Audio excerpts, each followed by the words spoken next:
नमस्कार दोस्तों, आप सभी का लॉ सीखो के दैनिक समाचार विश्लेषण में। तो आज कोई ऐसा महत्वपूर्ण आर्टिकल या एडिटोरियल नहीं होने के कारण हम सिर्फ न्यूज़ अपडेट और लीगल न्यूज़ के बारे में आज हम बात करेंगे। तो जो पहली आज की खबर है ये है यूजीसी से। यूजीसी अर्थात यूनिवर्सिटी ग्रांट कमीशन हमारे देश में किस तरीके से उच्च शिक्षण चलेगा उसके लिए जवाबदेह यह आयोग है। तो इस आयोग ने निर्णय लिया है कि अब कोई भी व्यक्ति जो है या कोई भी स्टूडेंट जो है वो 2 कोर्सेज साथ में पढ़ सकता है, लेकिन उसके लिए कुछ गाइडलाइंस को फॉलो करना होगा। अभी तक ऐसी कोई गाइडलाइंस नहीं थी कि अगर किसी को 2 कोर्सेज यहाँ पर पढ़ने हैं तो उसके लिए कोई बेसिक ऐसी गाइडलाइंस नहीं थी, जिस चीज़ को स्ट्रीमलाइन करने की काफ़ी आवश्यकता थी। और इसी को देखते हुए यहाँ पे यूजीसी ने एक बहुत लंबी चलती आई हुई एक डिमांड को यहाँ पर पूर्ण किया है और एक गाइडलाइंस लाइट डाउन करी है कि अगर आप 2 कोर्सेज साथ में कर रहे हैं तो आपको कुछ नियमावली का पालन करना पड़ेगा।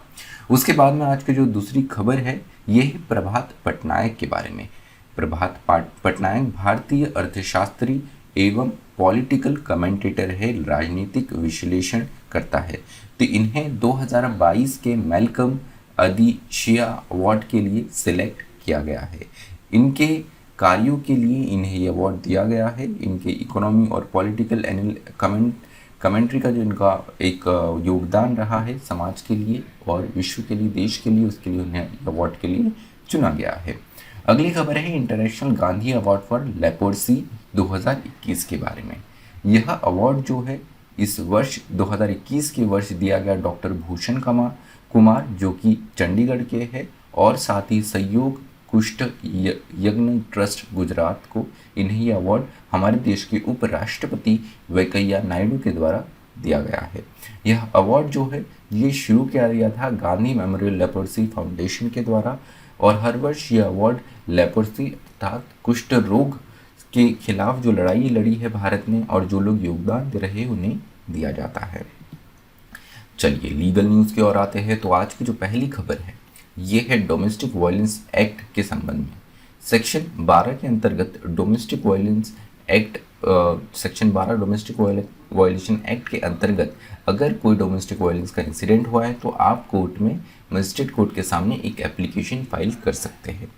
वही सीआरपीसी का सेक्शन 468 जो है ये कहता है कि आप कोई भी अगर कंप्लेन करते हैं तो उसके लिए एक लिमिटेशन पीरियड होता है। मद्रास हाई कोर्ट का एक जजमेंट आया हुआ था जिसमें उन्होंने कहा था कि डोमेस्टिक वायलेंस की जो एप्लीकेशन है सेक्शन 12 के अंतर्गत इसे फाइल करने के लिए केवल 1 वर्ष का ही लिमिटेशन पीरियड है, लेकिन इसको गलत ठहराते हुए सुप्रीम कोर्ट ने ये निर्णय दिया है कि ऐसा कोई भी लिमिटेशन पीरियड नहीं होता है, आप कभी भी एप्लीकेशन फाइल कर सकते हैं। कमा टीची वर्सेस लक्ष्मी नारायण के केस में ये जजमेंट दिया गया है। दूसरा जो जजमेंट है महत्वपूर्ण वो है कर्नाटक हाई कोर्ट से। कर्नाटक हाई कोर्ट ने कहा है कि सरफेसी एक्ट का सेक्शन 14(1) का प्रोविजो 5 अपने आप में कॉन्स्टिट्यूशनली वैलिड है।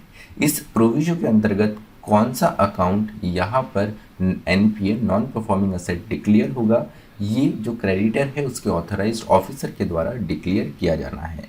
तो इसकी कॉन्स्टिट्यूशनल वैलिडिटी चैलेंज की गई थी कुमारेश की and others versus union of India and other के केस में। तो इस प्रोविजो को constitutionally valid Karnataka high court ने माना है। तो चलिए आज का जो हमारा विश्लेषण है वो यही समाप्त होता है। मुझे सुनने के लिए आप सभी का धन्यवाद। Thank you. Stay tuned to law सीखो।